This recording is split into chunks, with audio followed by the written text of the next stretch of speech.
Welcome back. It's the real Charlemagne, Brick City. Hey, we're back for another week.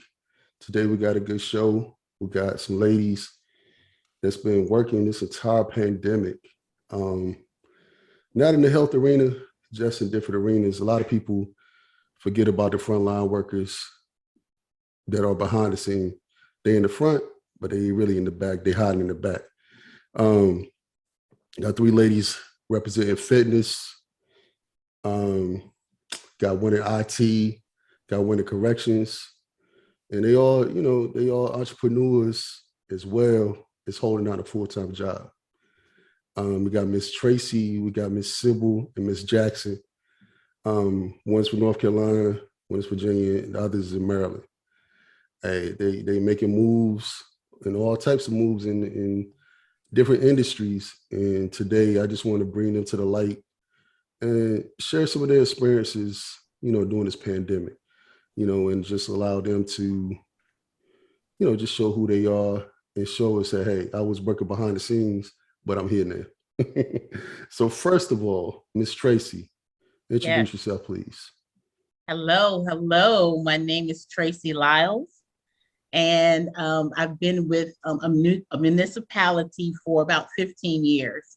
What do I do there? I currently work in the information technology department as a systems analyst. Not only that, let's talk about what happened during that time while I was working there. So when the pandemic hit, it's like, oh my God, what we're gonna do? What are we gonna do? Mm-hmm. So one of the things I started doing was walking a lot. Every morning we'd get up about 6 o'clock and start walking. But during that time, something the Lord had came to me and said, hey, I want you to go ahead and finish up with your business. And mm-hmm. So at that time, my business was formed. It's called B.R.I.C.K.S Financial Planning. And B.R.I.C.K.S Financial Planning, what we do is we assist families or people who want to rebuild their credit, right? So they can get mortgages. And then most recently, we added an additional arm to that, which is retirement planning. And with that retirement planning, we look at protection, which is insurance, estate planning, building your emergency fund, and annuities. And not only do we do that, we have another arm where we're helping people who can't make their rent obligations because of the pandemic. So since I was walking already, I said, you know what, why not raise some money? So for 2 years straight, we've been able to be a blessing to a family to help them get money for their rent for the past 2 years. So I'm so excited about that. So the pandemic for me, it helped me out where it helped me to refocus on what I really needed to do. Right. Because B.R.I.C.K.S was always in the back of my mind. But I was just running so hard, I didn't have time to build it. But when the pandemic came, it helped us all to refocus. You know what I'm saying? Right. Where it gave us like not extra time, but, time to think about, taking care of our own mental health because we had to start working from home, right? Right. So I'll go walk in, go take a shower, and then I'm coming back home and working. And then I'm like, man, what else can we do? What else can I do? So all of that was birthed out of really the pandemic. Got you. So like you said, it's been hurtful to a lot of people, but it's been a blessing to some. Yes, and I'm glad that you shared the dark and the light about what happened during the pandemic. Yeah. Miss Sybil, how are you? Doing good. So as you stated, my name is Sybil Kearse. My job is not something that's easy, and it's not something I could do from home. So I was considered like a first responder, which meant while all of the pandemic and all of the haywire, everything was going crazy, I still had to go on as if things was normal. I still had to go to work. I still had to deal with all of the things that go on at my job. Aside from that, came a lot of passion to do something other than what I do at work. So that's what prompted me to go down this road of entrepreneurship. I enjoy what I do. the first business I started was pretty much a coaching business, coaching and consulting business. It is called Boss Lady 101, and I work with women.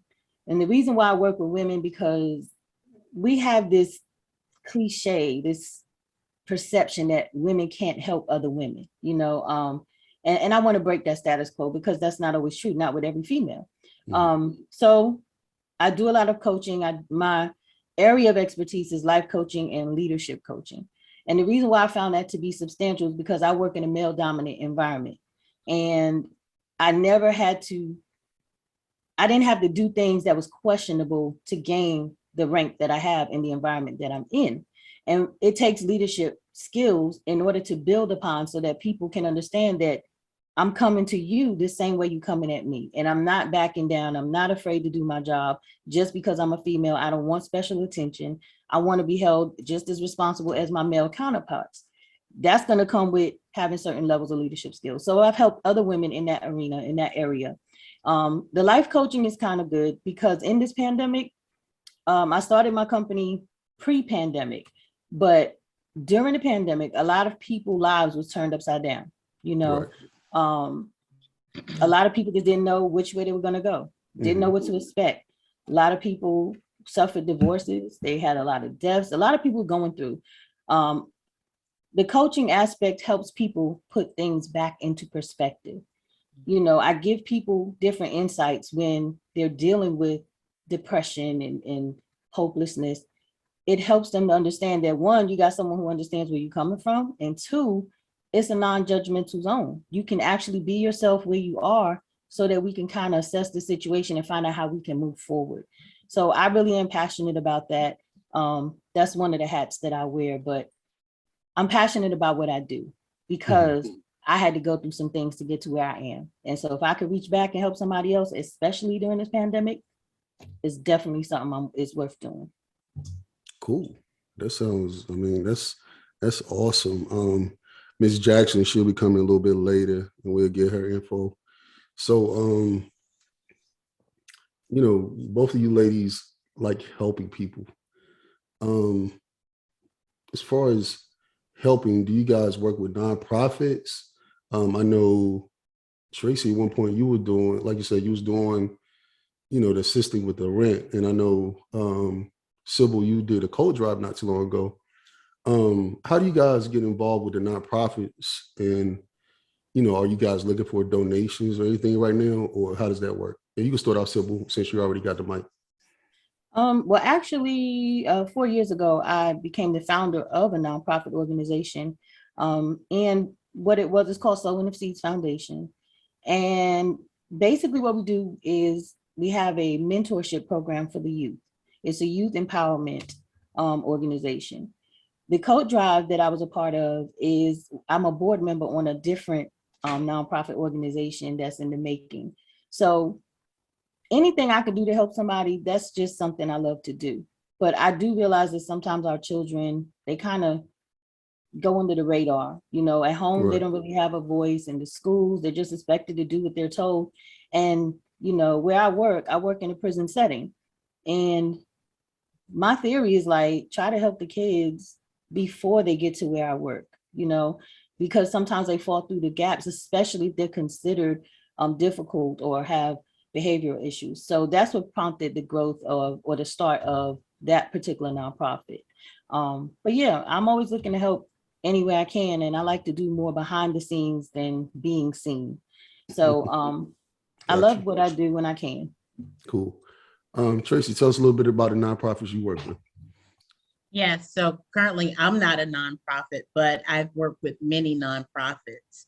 I would say prior to the pandemic, I was in a team of people and I were very active at the women's shelter in Norfolk, Virginia, where we consistently were, we went there once a month to help serve food and share a word.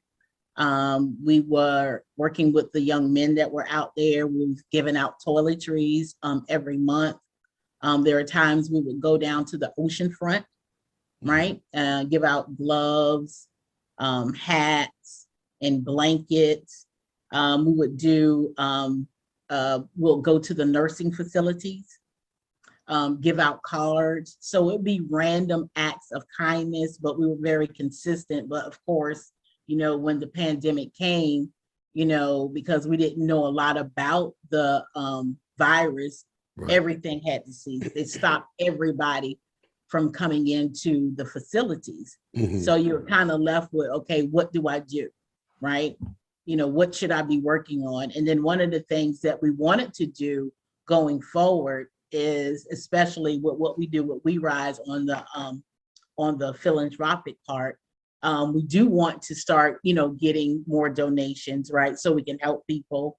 However, we want to network with people, because a lot of times, sometimes we're like, oh, I want to be the only one doing this, but that's not a good thing. I think if it's all the same people, if we're trying to help everybody, then I think it's a team of people. I cannot do it by myself. So I'm looking for people to network with, because when we did give the young lady the money, she didn't mind the person filming it. Guess what? More money started coming in. Right. So we're like waiting, hey, who's the next person we can be a blessing to? That's and more awesome. recently, we are going to start giving some toys to the Children's Hospital, but we do want to keep up with the same vein in what we're doing and helping people to pay their rent, those who are impacted by it, because the COVID was a hard hit for a lot of people. Right. And as Sybil was saying, especially frontline workers, right? Frontline workers. And sometimes, maybe they couldn't, didn't have childcare anymore. Right. Maybe the school was helping them out. So we want to be a blessing to them, in any way possible by, providing food or, providing money so they can get through. Yeah. Because don't want to keep talking, but this is a long-term effect, right?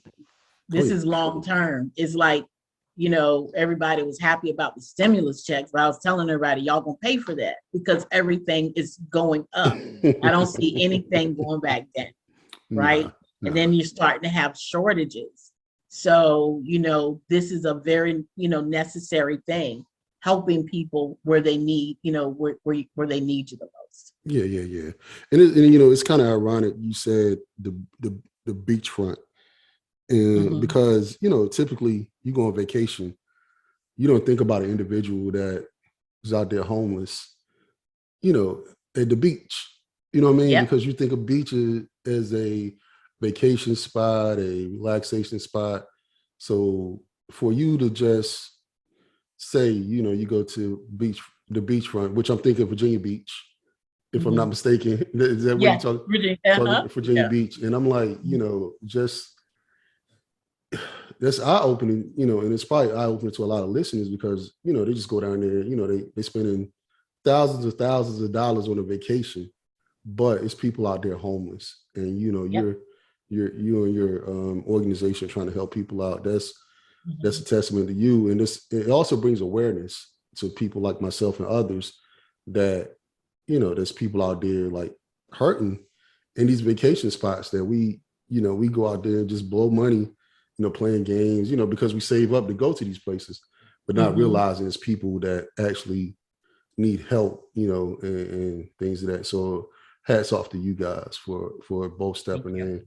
And Sybil, kids are definitely near dear to my heart, as a father, but then just in my community, seeing kids that, that I coached or, helped in the community, incarcerated, and, some things like that. It's hurtful because sometimes I look back at myself and like, what could I've done to help, push them to this way versus going that opposite side, and, continue to be a blessing to everyone, to both of you guys. All right, pushing forward, I know we discussed a little bit about you guys' organizations and, you started businesses during the pandemic, but how is mental relief? I know, Tracy, you went walking.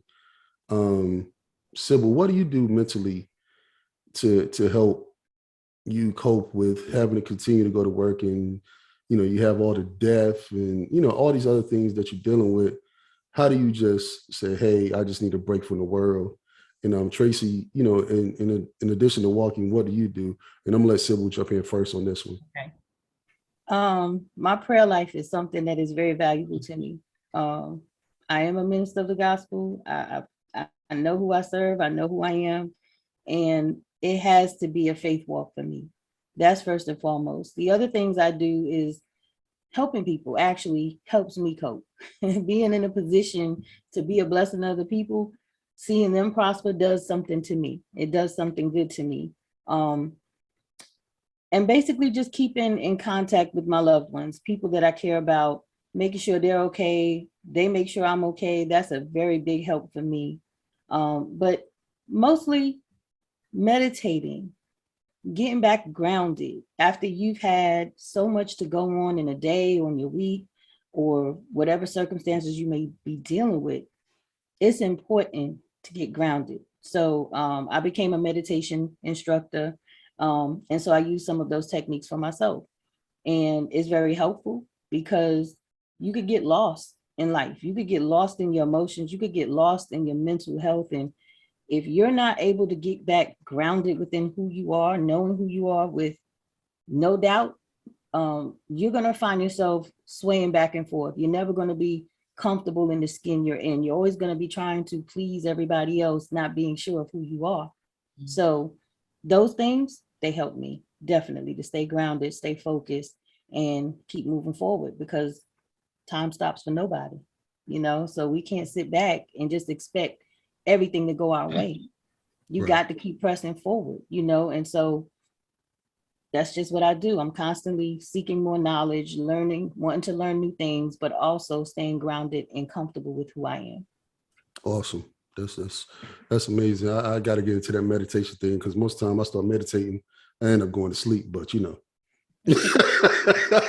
Just call it deep meditation. Call it deep meditation. I'm gonna right? say something about that. Believe it or not, you have to practice just like anything else, you know, and it's becoming a meditation teacher. I learned a lot because it's easy to get distracted. You could do that in prayer. You could do that reading the Bible. You get distracted, right. You know, but we could sit down and watch a whole movie for 2 hours and be completely engaged with it. Yes. Right. So most of us, look, you ask my kids, it might be a different story. But and then I tell them I'm just meditating. So, you know, hey, but anyway, Tracy, you doing your walking thing, you know, aside of walking, what else have you done to try to relieve yourself of the mental stress? Well, first of all, hold on, Tracy, because your story is a little bit different.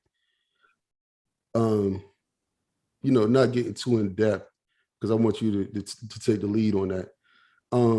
You were working home a little bit prior to the pandemic because of a isolated incident that happened at your building, and you were actually there when that happened. So could you just start there and then fast forward to where we are now? A little bit about your mental state after that tragedy happened. Yes. You know, at your building, and could you just build on that? Appreciate that. Yes. Back in May of 2019, I think it's May 31st, we had an active shooter in my place of employment. And just to replay what happened that day, it was around probably about 4 p.m. The fire alarm, you know, came on, and we're like, who is doing a fire alarm, you know, late in the day? Mm-hmm. So we were walking out from the basement and we saw all these SWAT cars and the dogs, and, you know, they're rushing us out, and we're like walking slow motion. It was like everything was happening in slow motion. Mm-hmm. And it wasn't until they rushed us to another building that we found out it was an active shooter in the building, and he was on his way down to literally where we were. So it was, can I tell you, it was the scariest thing to ever be in, because your life could be gone just like that. Right. And unfortunately, people that we work with on the projects, that was their last time we talked to them. Wow. So it was hurtful, very painful, to see people running in the building, in the other part of the building, that was upstairs with the shooter, who they, knew. And it was like, I can't believe this all happened. Right. We had to stay on those grounds, the FBI, everybody came. It's like we couldn't even get to our cars, Wow. couldn't get to our purses. Everything was shut down. Wow. So it was something that I'll never, ever in my life forget, Right. being in that moment. Mm-hmm. So from there, we could not go back to work. They allowed us to work from home. But think about your mental state. Right. Seeing that, one of the guys that we're very close with, he had to step over dead bodies. Wow. And it's like, what in the world? And we was like, where's our, when you couldn't find somebody, you'd be like, oh my God, were they in the building? Were they on that floor? One of our friends that I'm close with, she didn't come in that day because she had a headache, and she usually go to that particular floor where the person was. Wow. So you're talking about divine intervention from Jesus. Yes. Amazing. However, people did lose, 12 people lost their lives that day. Right. So fast forward, as far as mental stability, let me tell you, if it wasn't for Jesus Christ, prayer, family surrounding me, don't know where I would be. Right. We think we can handle stuff until we're in the middle of it. Exactly. Right? You see it on TV all the time, and you say, oh, this is what I'll do. You don't know what you would do. And then we didn't know how close we were to it. Right. Until it started unfolding, on the TV. Right. Wow. Yep. So it was very close. So fast forward to pandemic, same thing, because we're busy people. Our minds are chatted about. We're always going. We're going to church, busy doing everything. But the pandemic, once again, you shut down. Right. So everything that you thought was normal, it's like, okay, what do I do? And once again, Jesus Christ, prayer. I wanted to make sure I kept my mental being. So I would go walk, meditate, pray while I'm walking. A couple of my friends started walking with me. The benefits of that, I lost 15 pounds at first year. I don't know what happened the second year. But the first year I was doing some things. Yeah. But, it started, that's where, I started. Can I tell you something? A lot of inner healing happened. Oh, wow. Me. Okay. Lots of inner healing.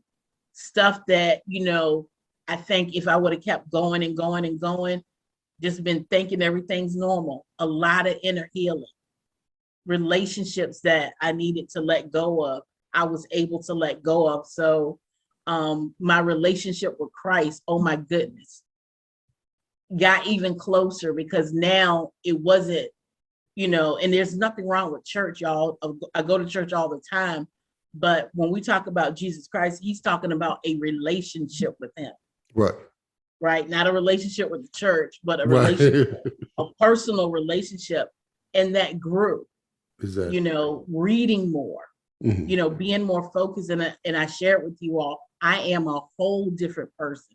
I am not the same person. So the shooting, the pandemic, I think it brought about what's important in your life, right? Right. And I believe loving on your family, because you never know, when it's going to be your last day. Exactly. Taking care of yourself, your health, and then walking in this God-given purpose. I think what Sybil and I are doing, although we don't know each other, but it's like God truly has a purpose for all of us, Keith. And it's like, you know what? I want to bring glory to that. And if it's through helping the people, with the retirement, with the insurance, and we talked about that, right. Helping people prepare and understand the importance of finances and not having a poverty mindset. All of that is a part of his work. Right. Right. So, And that's like I said, that's a mhm, testament to you, mhm. because the shooting was what? It wasn't even a year before. It was like almost a year to the date the pandemic started. Yeah, it So it was was like like you got literally. so yeah, so you got Mhm. over that, and then it was like, mentally you're right back into something, because when the pandemic happened, I'll never forget one of my boys, he was like, he passed away in April. Mhm. His last post was like, oh man, my allergies are just going crazy, and Mhm. not knowing, he was infected with the virus. Yeah. And, those were the first hits personally that I knew, Mhm. and it was just like, wow. So I can imagine, experiencing death, through someone taking a life. And then fast forward, I'm quite sure, you had experiences with your family, Oh my and God, just people yes. that you know, and Mhm. you're having people passing away with this virus. And Yeah. yeah, that's just a testament to your faith, and being a strong-willed individual. That's just a testament to you. Just to lighten it up a little bit, we got a little heavy right there. So, you ladies, I know Tracy's a foodie. Tracy, Yes. so you're a foodie, right? So, Yeah. what's like some of the things you guys been creating in the kitchen since this pandemic happened, or have you ventured out and tried new food spots, or went to different places and just said, hey, that look good on your plate, let me try that? You know what I'm saying? Have you guys, what have you guys done as far as food in the kitchen? Not trying to be stereotypical, because you guys, you women, because y'all know I could throw down with the best woman, around any town, So y'all want to have cooking, let me know. But anyway, what have you guys in the kitchen or in the community? What have you guys experienced different in the food world that you probably wouldn't have done if it wasn't for the pandemic? And Tracy, you go ahead and start. Okay, so I'm gonna make a joke here. My family knows this. I've been having a love affair with hamburgers for all my life. Oh Lord, you're not a hamburglar, right? You the I am hamburglar? I'm the ultimate hamburglar. Oh So wow. during the pandemic, guess what? I had broke up with hamburgers, Ah, and I started cooking more. So one of the things, and your daughter shared this with me, her recipe for turkey wings. So okay. that's been my thing. Turkey wings, just cooking more spaghetti, just enjoying that, just enjoying some, nice jazz music, Got you. chilling and cooking. I love the way, it's very therapeutic. Right, right, Yeah, right. I don't do it all the time, Right. but I do it enough. I don't eat out as much as I do. So that had been my venture where I was always busy all the time Yeah. and I ate out consistently, literally. And then I, turned around and started cooking more. Awesome. Awesome. Yes. What about you, Sybil? What things have you created in the kitchen, or just, like you said, just take time to, embrace and say, hey, I'm gonna try to do this. What have you done?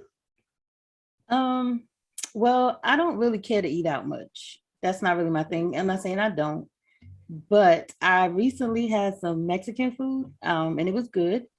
It was my first time trying that dish. Pretty much, I like to cook.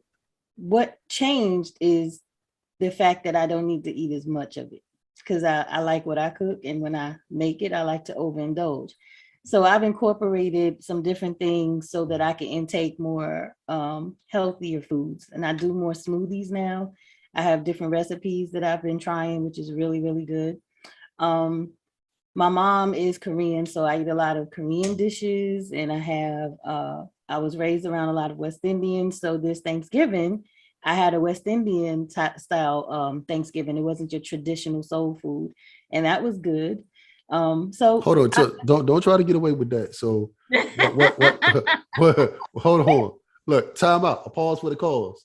So what type of dishes did you have for um Thanksgiving this year? Just interested. Just trying to build on that. okay, so I made oxtails, West Indian style. That's like one of my favorites. all-time favorites. Like I could eat oxtails all the time. I made curry chicken. I had some steamed cabbage. Well, we call it fried cabbage. That's a West Indian style of doing it. But I did have some collards. I did have some yams. I did make some baked macaroni and cheese. I did have some potato salad, but the meats was mostly West Indian style food. Wow. Cool. Wow. Ms. Jackson, welcome. How are you? Can you hear us? Oh, no, she can hear us. I think she getting adjusted over there. Can you hear it? Oh, there she go. Connected to the audio now. Connecting the audio. But yeah, that sounds awesome. Hey Tracy. So you got Thanksgiving next year. You're gonna knock out the oxtails, right? Look, like, yes, I'll start practicing now. Right. Mrs. Jackson, you with us? I don't know if she can hear us. I know she see she's up there. There she go. Hey there. Let's mute it again. Oh yeah. Hey. Hi, how are you guys doing? Good. Hey, we've been waiting on you. I'm sorry about that. Yes, I'm actually at a dinner, so I can step away. Hey, I understand. And I know you're a busy woman. Look, I'll be following you on Instagram, and you're a very busy person. Thank you. Introduce yourself real quick for us. And we was just telling a little bit about yourself, and things, because I don't think you slowed down during the pandemic at all. So I just want to, that's what we've been talking about a little bit tonight. People just been sharing, Sybil and Tracy been sharing their story. So you just catch up a little bit. Just introduce yourself and, talk about your business, because and talk about your lifting, because you probably could throw me around a little bit, and I'm 350. So okay. My name is Lavonia Jackson. I am a bodybuilder, and during the COVID pandemic, I did not stop training. Actually, I removed all of the furniture out of the basement. I put down plywood as well as horse mats to create a platform like this that you have in the gym, so you can deadlift and drop weights without cracking the foundation of your house. And I pretty much built the gym in my basement. Mm-hmm. And I continued to lift throughout. It was not necessarily the same workout that you get in the gym. However, I was able to work out just fine during that time. I've competed. I've been doing it only for 2 years. However, I've been extremely successful with competing. And this last competition was in September, was in Pittsburgh. Out of about 20 women or so, I placed second. So hopefully next time I'll get first. That's the objective. I'll probably compete again in June, July, around that time. So I'll go into prep around March. Why do I do it? I feel like I want to show women in their 40s, as well as women that are younger than me, that you can. I'll be 43 next month. However, my body, my energy, and my enthusiasm in the gym does not say 43-year-old. So what I would try to do is just demonstrate the fact that you are what you eat. That's number one, because I didn't necessarily figure out how to contour my body until I actually learned how to eat. A secret that most people don't know about me is that I used to consume cereal morning, noon, and night. It was my favorite meal of the day. Wow. So I would eat it for breakfast. And you know how some people would have like a dinner. After dinner, I'm going to have a bowl of cereal. I actually eat cereal on Tuesday. So I would have 2 bowls of cereal. Wow. So I would work out hard. However, my body did not necessarily look like I worked out hard. Once I got in control of how to eat, my best body was at the age of 40. Wow. Get out of here. Wow. Look, that's you just came in and crushed us, because we was just talking about all the good food for Thanksgiving. So now I feel bad. But tell us a little bit about your business. They discuss the businesses as well, and I know you do a meal prep and you do some trainings and things of that nature. So put a little bit of that out there to the audience. Okay, so as far as the business, I do meal prep for certain people. Some people take the business and they run with it for their prep. Preps might be anywhere from 12 to 16 weeks. Some people are in excellent shape, so they only have to prep for 10 weeks. And what I do is take the meal plan that's provided from their coach and fulfill their meal. Then you have people that just not into cooking. They don't have time. So I also prepare meals for them. Those people will get probably 10 to 20 meals, whereas the person that's in prep, they're going to order 30 meals a week. Got you. And I also write out meal plans for people because some people don't know what to consume. So a large portion of weight loss as well as weight gain is according to how you weigh your food. So anytime that you're trying to lose weight, you want to keep yourself I'm sorry. You're fine. Hold on. Go ahead. Hold on, here we go. There we go. Yeah. When you're trying to lose weight, you want to keep yourself between 4 and 5 ounces. Okay. And you want to maintain, you want to stay at 6 ounces if you're trying to gain weight. As a man or woman, you want to be 8 ounces and above. Even with your with your carbs, such as rice and sweet potatoes, as well as your vegetables. Make sure that you're eating fibrous vegetables. So what I do, I'll write a meal plan for people to assist them with their weight loss or their weight gain, because some people want to gain weight. Right. You know, just as bad as a person that may want to lose weight. And then you have people that don't want to cook. So I cook for them. And then I also cook for competitors as well. Okay. How can people reach you? They can hit me on Gorilla Meals, that's on Instagram, as well as Gorilla Fitness. Okay. And that's Gorilla, spell it for them so they make sure. It's GURL for girl. Yeah, girl. GURL underscore RILLA underscore fitness.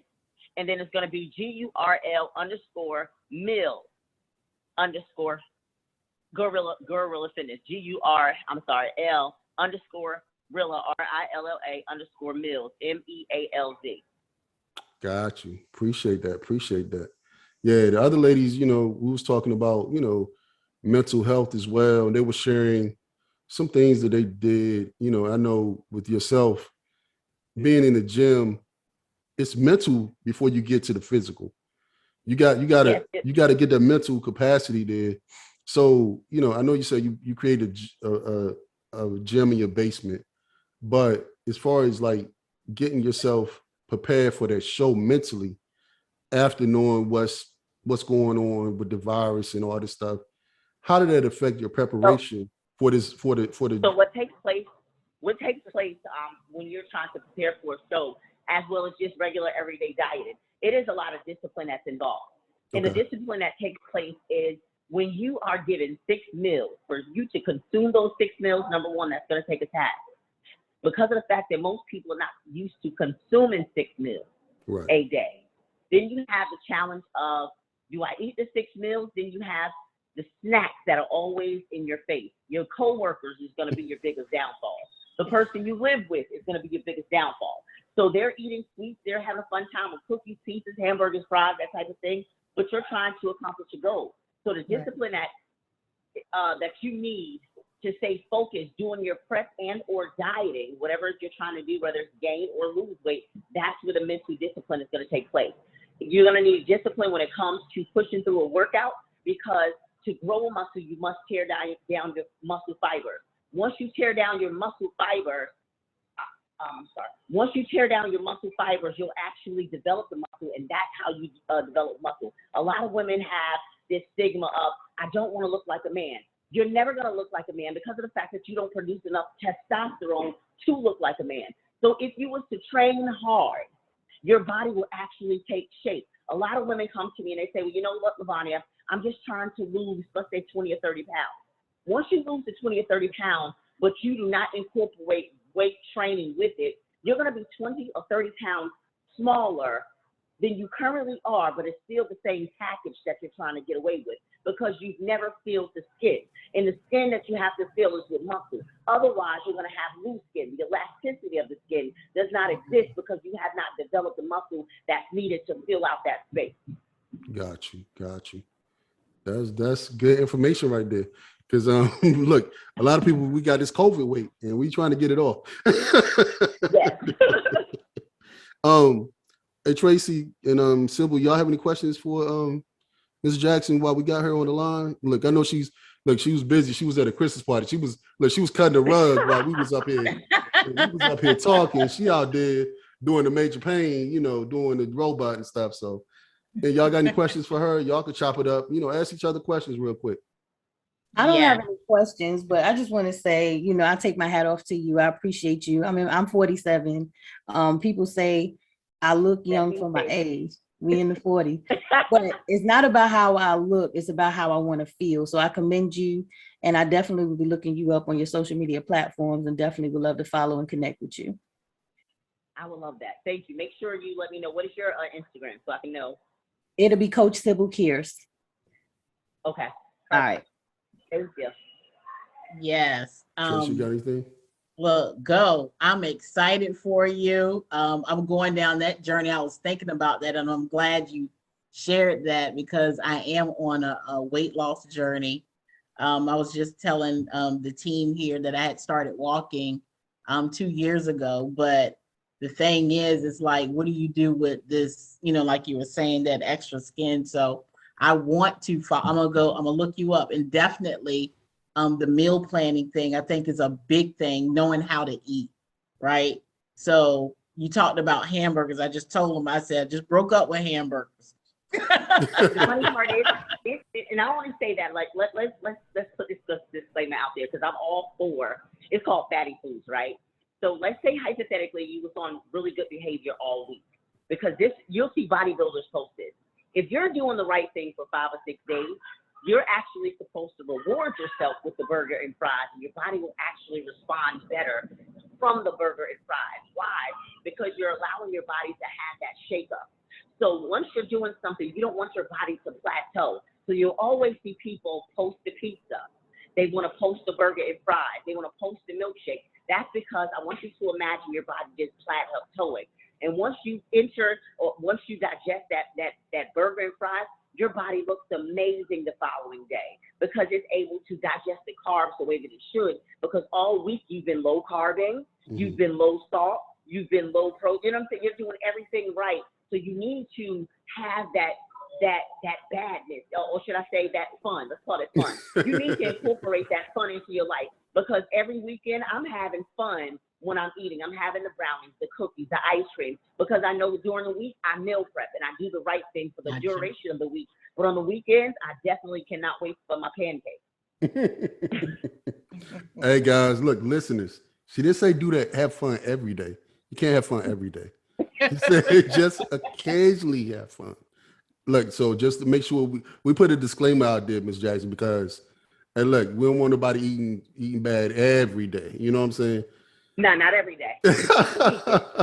Hey, look, because these two ladies do they do insurances and stuff. So, you know, we want to keep everyone healthy, you know, so you ain't got to see these two ladies, you know what I'm saying? Look, Miss Tracy and Miss Sybil, you know, with the stuff. And we was talking about the pandemic, and we was just talking about some of the deaths and things that we've been dealing with. And for a quick second, you know, all y'all could touch on this. Why is it so hard in our community to prepare for the after? You know, I've been seeing these GoFundMe's and things like that all the time. You know, how do you guys reach, you know, because you guys are in the industry and you in the prevention industry, Miss Jackson, because you helping them try to stay healthy. And these two ladies, you know, they trying to help them prepare for the afterlife. So how do you reach people to try to get them to do the right thing while you earthly, you know, until you transition? Sybil, I'm gonna start with you. How do you reach people and to do that? Well, my other company I have is called Credit Power Solutions. And the reason why I bring that up is because the first thing that people have a deficit in is understanding how to handle their finances. Okay. Right. And part of financial planning is not just the here and now. It is for what happens after you're no longer here. Okay. And so a lot of people don't know how to condition their mindset to understand that when I plant the seed today, I don't eat the fruit. You don't eat the fruit the same time you plant the seed.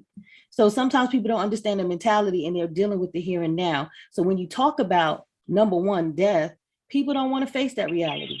Right, people don't want to face that. And so they rather stave it off instead of dealing with the issue.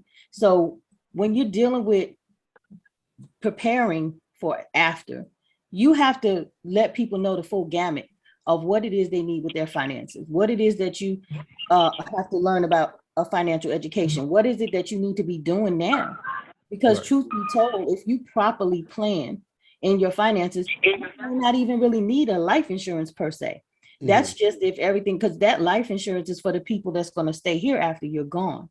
Right, But the right. goal is to live a legacy and leave a legacy, not just for the here and now. So what Gotcha. I do is I give them the full gamut. I get them to understand that you can do what you can now, but you can also take precautions so that your families will not be scrounging, calling people. I just had a death in the family 2 days ago. Okay. And for some reason, the bougie side I talked about of my family seem to think I'm the millionaire. So I'm not, I can't prepare for everyone's funeral. I've made Right, right, plans right. and preparations.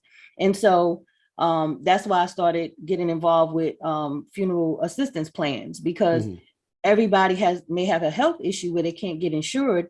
Well, we have a plan that at least, if nothing else, your family will not have to worry about how can I bury my so-and-so? Who do I have to call? How do I get on Facebook and pour my heart out? How do I go on these social media platforms and ask people to help me raise at least the minimum of a couple $1,000s? Planning is all about saying to yourself, yes, I'm here, but what am I going to do about tomorrow? What am I going to do when I'm not? And those that I leave behind, what are they going to do when I'm no longer the breadwinner in the family, when I no longer can put food on the table? And when you reach them that way and make it realistic, people tend to get it. You know, I'm not doing it to make money. I'm doing it to help you, because I've lost people. I've had to with my stepfather. And when you've been there, you kind of don't want to see somebody else go through what you've been through. Right, right, right. Exactly. So, Tracy, what about you? How do you reach out to people? Yeah, same thing. Education, planning, and education. And it goes back to what Sybil was saying. It is the full gamut, helping them to understand where they are. We try to take it a step further. What are, just trying to understand their psyche. It's like, what are you afraid of? Right. Right. A lot of times, it's sometimes generational. We may have like a poverty mindset where, we'll go spend money for, $200 tennis shoes, but then you won't pay for a policy. And then if something happens, you're willing to let the policy go, which is necessary, right? But you're holding on to everything else. So I would say education, education, education, and then showing them, because a lot of times when we talk to people, they may say, well, I don't have enough money, right? But that's where we will work with them with a financial plan, understanding, doing a financial analysis, understanding where their money's going.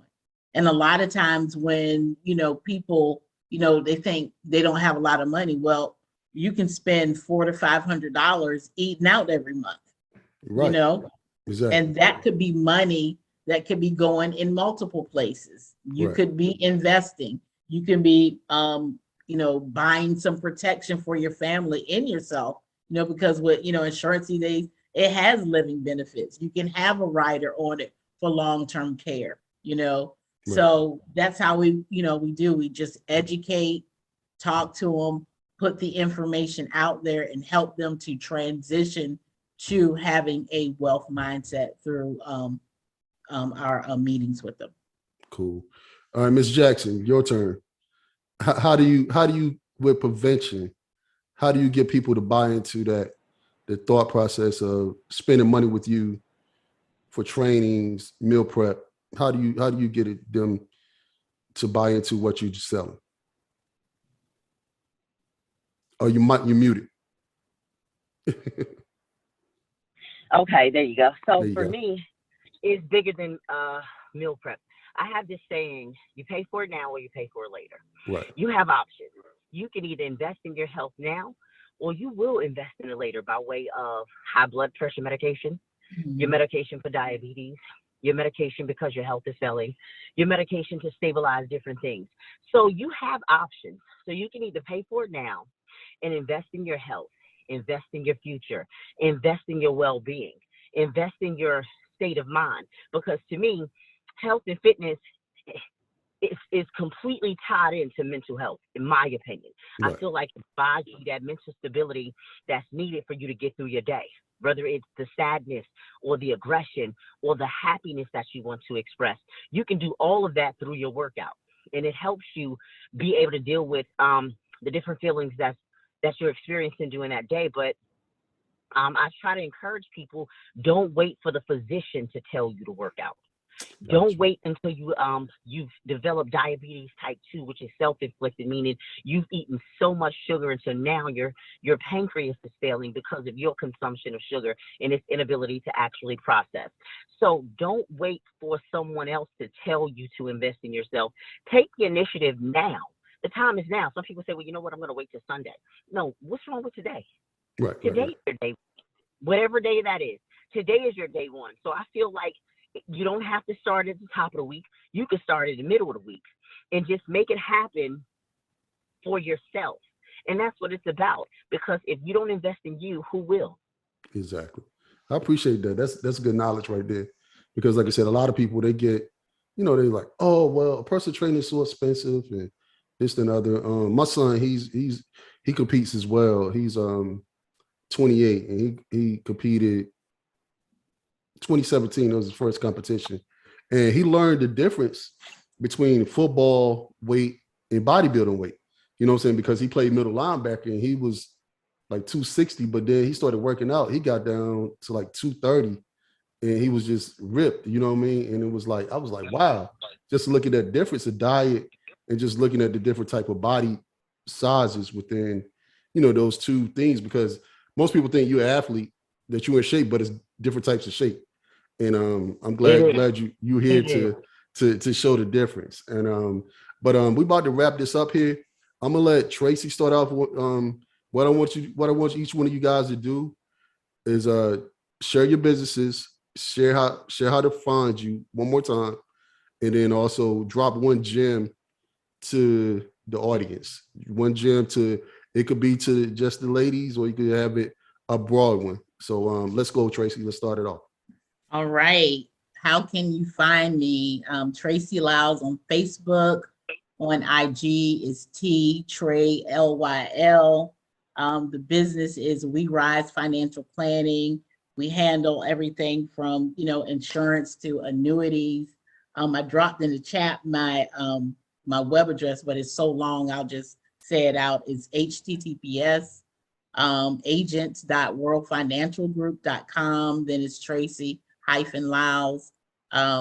If you want to contact me, please get in contact with Charlemagne, and he can give you my information. What's my nugget? Be healthy financially. Be healthy. It's time. We don't always have to work in a deficit. Right. We don't always have to be struggling. Right. It's like, let's get ahead of the game and be wealthy and be properly protected. Got you. Ms. Kearse. All right. So I can be found on most social media platforms as Coach Sybil Kearse. The company that I have that's coaching and consulting is called Boss Lady 101 Pro. We're on the web. We're also on Facebook, Instagram, Twitter, you name it, we're up there. We have a podcast show that we also host, and that can be found on Spotify, Google Podcasts, all of these different platforms that I don't even know the names of, but it's definitely listed where you can find it. And I always try to keep people motivated one way or another, whether it's financial education. I have Credit Power Solutions. We help people get their finances in order.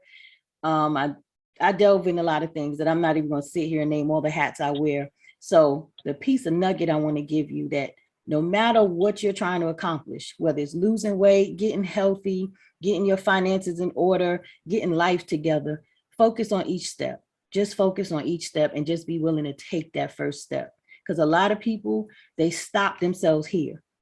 They stop themselves here. They talk themselves out of something before they even try to take the step to go to the gym or reach out to someone about meal planning or trying to find out about insurance or starting the business, writing the book, whatever it is.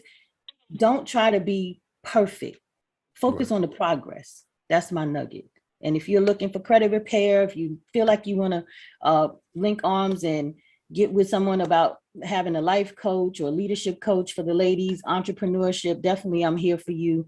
We can help you get your business off the ground, have it thriving. We help you with branding. We help you with a lot of things. So whatever way you can reach me, I'm on the book. Again, my name is Coach Sybil Kearse, so you can reach out to the real Charlemagne and he can connect us. Yes.